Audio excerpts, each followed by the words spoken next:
Bună, dragii mei! Bine ați venit la Taroterapia pentru o nouă citire interactivă.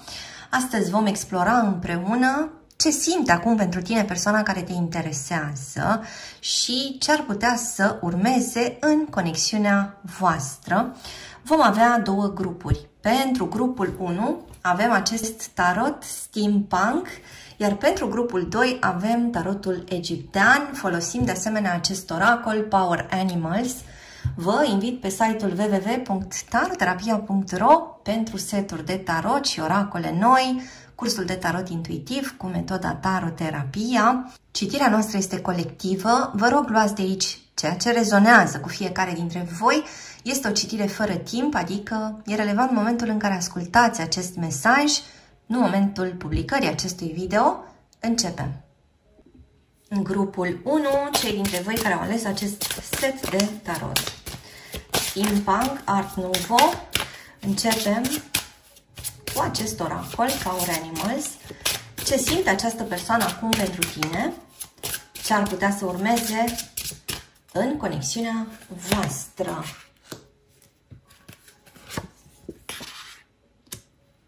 Și iată pe cineva care privește cu atenție, ascultătorule. Cineva care se uită direct către tine. Se uită așteptând momentul potrivit. Cineva care de asemenea vine la pachet cu niște lecții. Haideți să vedem mai departe. Folosim acum tarotul.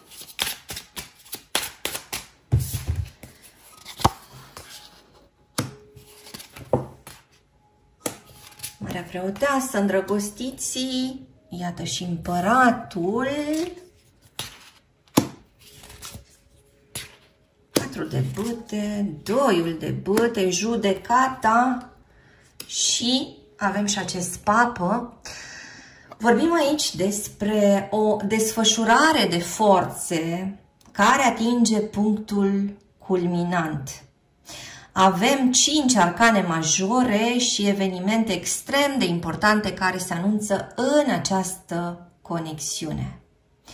Pare că în spatele scenei, dincolo de cortină, dincolo de ceea ce vezi sau știi tu în acest moment, ascultătorule, se întâmplă mult mai mult decât îți poți imagina. Cineva vine către tine cu niște declarații majore. Vorbim despre energia acestei persoane care este concentrată către tine, cu forța unui laser.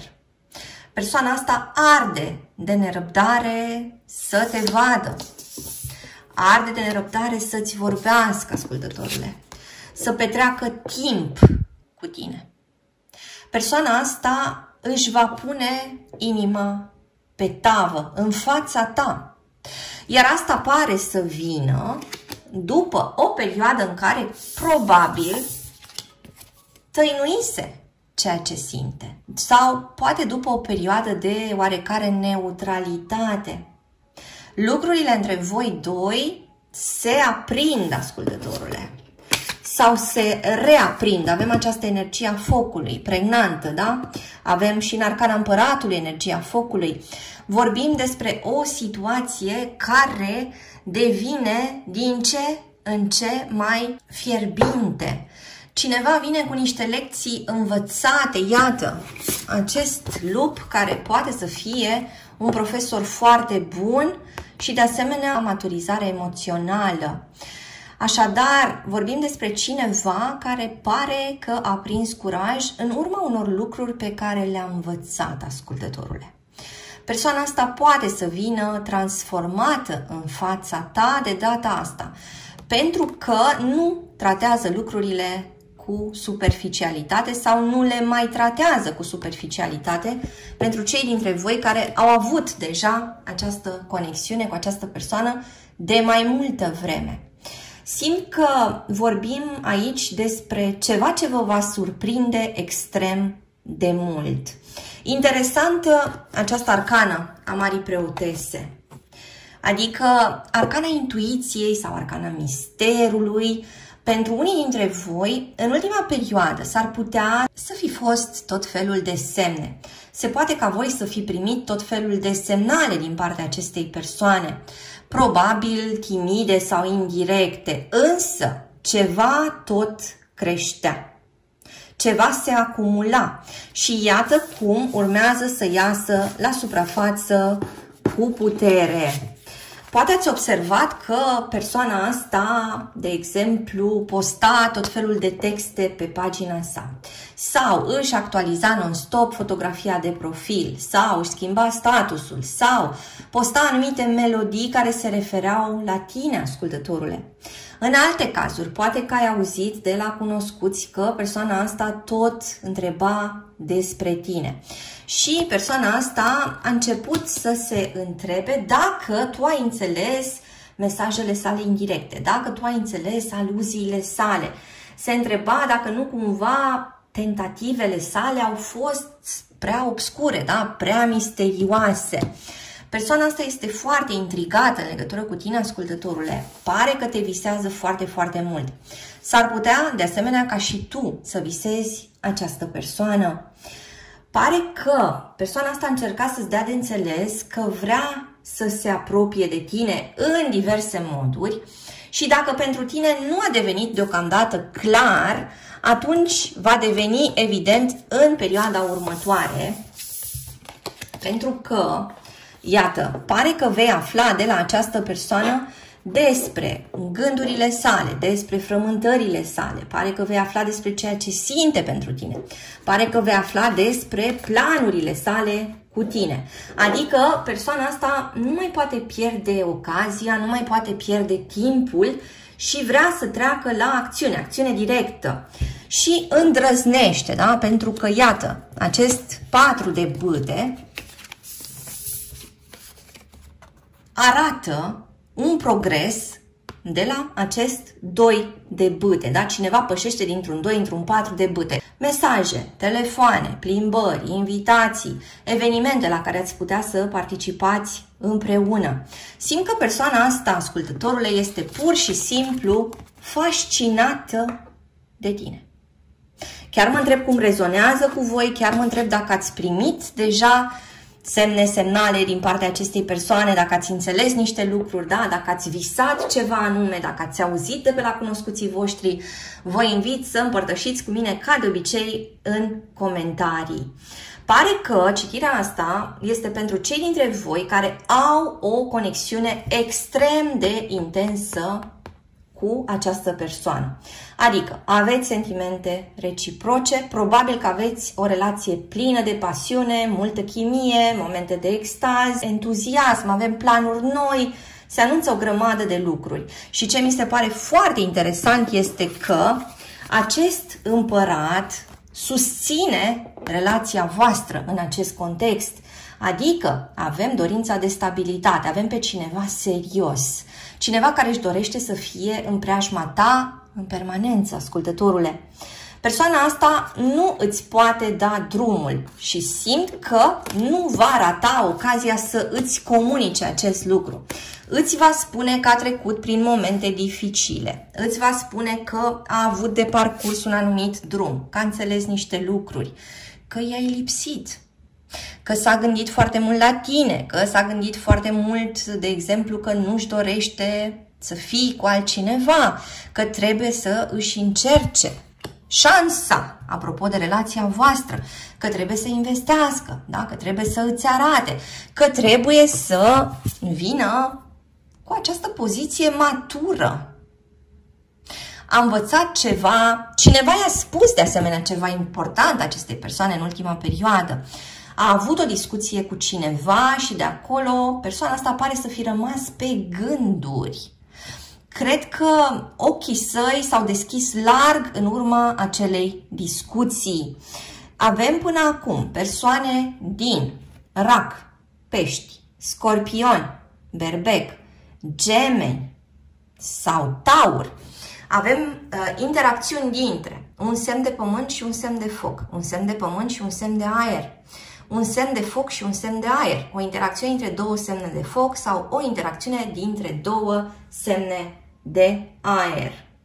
Așadar, persoana asta se simte în momentul ăsta nerăbdătoare, înflăcărată, plină de dor, plină de dorințe. Își dorește să-ți spună foarte multe lucruri. Vrea să stea la povești cu tine până dimineața. Persoana asta are o grămadă de lucruri care îi trec prin minte. Simt că e ca și cum, în momentul ăsta, ar fi ajuns în acea perioadă a vieții sale în care trebuie să schimbe ceva în plan sentimental, trebuie să schimbe ceva în relația cu tine. O parte dintre voi s-ar putea să se trezească cu o cerere în căsătorie. O parte dintre voi s-ar putea să aibă un eveniment neașteptat, plănuit de această persoană, în care face niște pași foarte mari către tine, ascultătorule. Adică vine către tine cu o propunere concretă, vine către tine cu niște lucruri care probabil că ți se vor părea de nerefuzat. Vă rog să-mi spuneți cum rezonează. Haideți să vedem în continuare ce simte această persoană acum pentru tine, ascultătorule.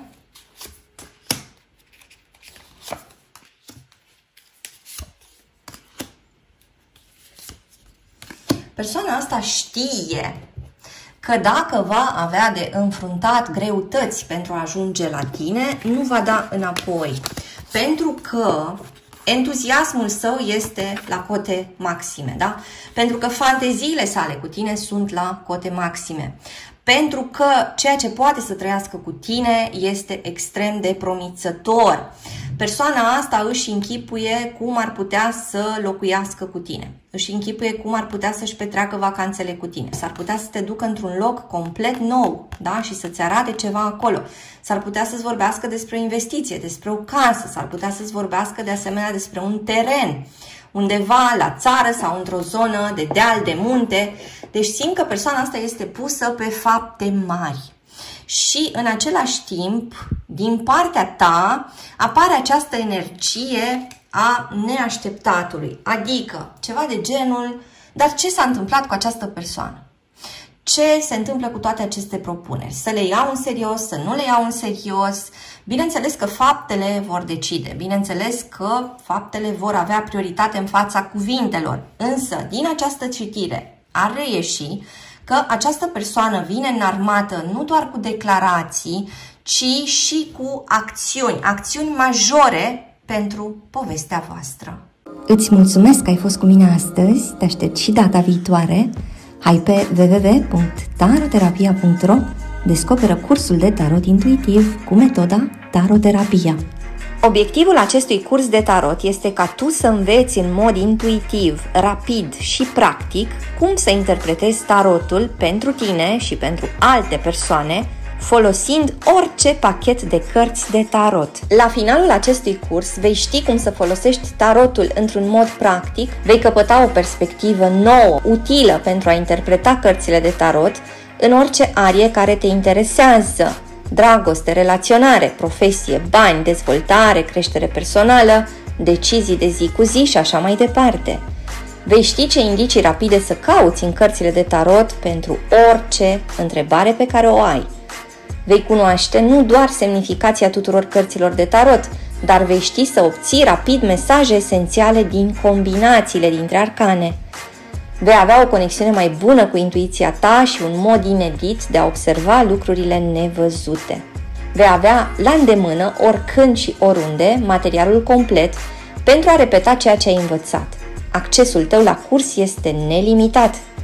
Vei putea intra oricând în contact cu Taroterapia pentru orice întrebare legată de acest curs sau de practica ta.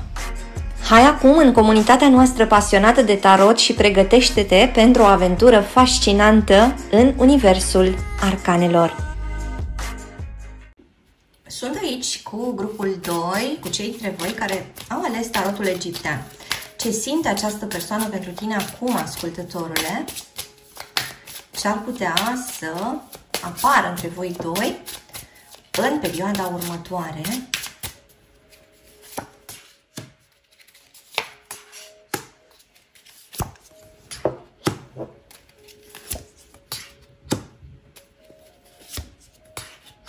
Pare că o parte dintre voi o vor lua de la zero această persoană.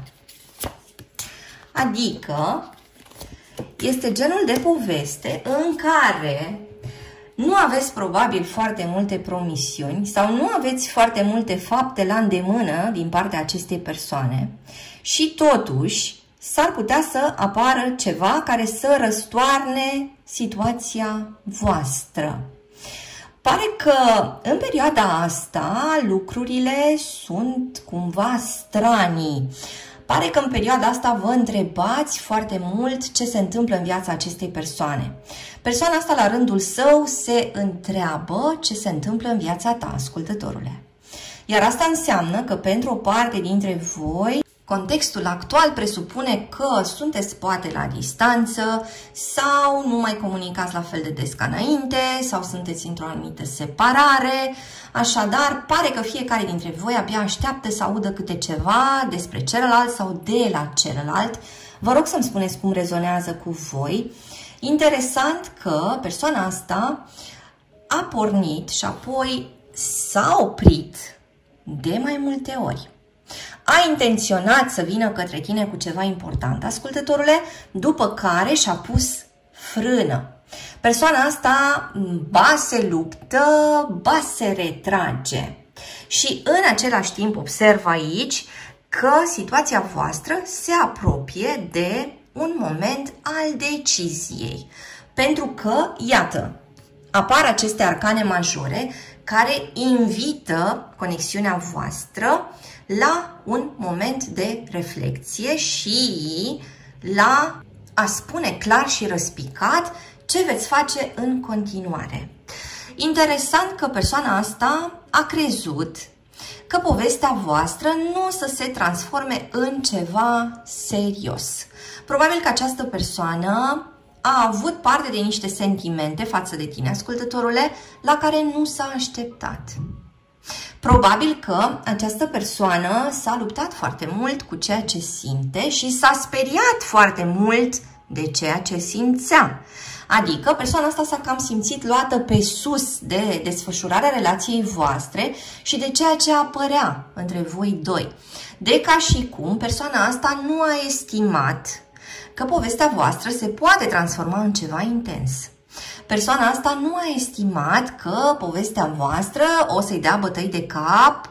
Persoana asta nu a estimat că va investi de fapt mult din punct de vedere emoțional și că nu se va putea retrage prea ușor.